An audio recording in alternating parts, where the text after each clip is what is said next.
The impact of a loving and consistent partner is a lifelong therapy session. It really transforms you.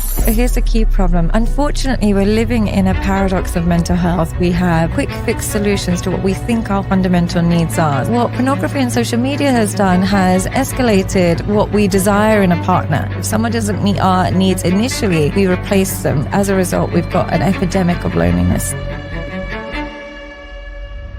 We know what we need connection, but instead of connection, we've kind of created a society which breaks down connection and artificially inseminates connection in all ways, shapes and forms, whether that's through social media, so you no longer have phone calls or face-to-face conversations and actual intimate connections. Instead, you keep in touch by just seeing pictures and videos and breeding a bit of jealousy rather than connection with the people you truly love, or breeding a bit of judgment with people rather than actually connecting to them. Or if you're craving emotional intimacy, have dating apps which kind of sever the investment required for relationships because everybody becomes disposable. Everybody seems like, we judge them as shallow and superficially. And even just everything in life, we're supposed to practice the arts of, in order to breed connections, you need skills like investment, patience, commitment. But we've got fast fashion, fast food, deliveries, everything that's creating impatience in a human being, which then we take that skill and apply it to human connection, which essentially means if someone doesn't meet our needs initially or immediately, we replace them. And as a result, we've got an epidemic of loneliness. What pornography and social media has done has escalated what we desire in a partner. And as a result, we think we're super lonely. We think there's nobody out there for us, but essentially there are people out there for us, but we classify selecting people who are on our similar level as settling. And therefore we keep aiming higher and higher, thinking that the bar is higher and higher. And as a result, we end up lonely when really we could just shift our desires to the people who invest in us and focus our attention there. But we're constantly focusing our attention on things that we've seen online and things that we've seen other people do. And therefore we lack the actual intimacy and connection, and we don't look for reciprocity anymore. So that's why people are struggling a little bit in that sense. The art of self-control is having a vision. That's all it is. It's not so much being restrictive, but it's understanding where you want yourself to be in the future, visualizing what your outcome of life will look like, and then using that as a motivator to inform your decisions. And what I mean by this is I like food. I enjoy all types of food. But because I might have a vision of how I want my body to look, that long-term vision of where I see myself is a motivator for me not to succumb to my desires right now. Similarly, you might love sex with beautiful girls or so on and so forth, but you want a marriage with kids and you want to maintain that. Not everybody, but some men want that. They want a committed, long-lasting relationship. So you have to control what you currently desire for your long-term vision of yourself.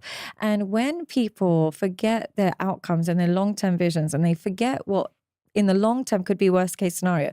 Long term, it could be being really overweight, out of shape, in a really unhappy situation. They forget that that's a real consequence of current decisions. That's how they get into a lack of self-control. But if you just remind yourself that you owe your future self good decision-making today, it will enable some good decision-making. Men have become scared to hold women accountable. They become scared of that. And what I mean by this is I had a client earlier today and he had some indiscretions in his marriage. They've been married 25 years and he was caught texting. I mean, he didn't do a full-on affair, but texting is enough to annoy a woman, so I understand. But that meant he had to share his location wherever he went. She had access to all his social medias and she had all his WhatsApp and whatever it is. No problem. I'm not saying there's whatever works for you. But if it was the other way around, and a man had access to all of her socials, he would be seen as toxic, he would be seen as insecure, and she would be within her rights to be like, arrest him, he's driving me crazy. It's just that the things that the parameters are not the same anymore. Even men are scared to kind of say their needs to women nowadays. They almost have to pander to them so much that I worry about them. Everybody on paper has the same values and they all sound great. We all think that we want kindness, we want connection, connection. We want someone who's good to our family. We want someone who will be a good parent. But I think a lot of people are in denial about their true values. And what I mean by your values is, what do you invest most of your energy in, and what is your behavior telling you? So some men will come to me and say, I want a really good woman. I really want a good woman. I want to settle down.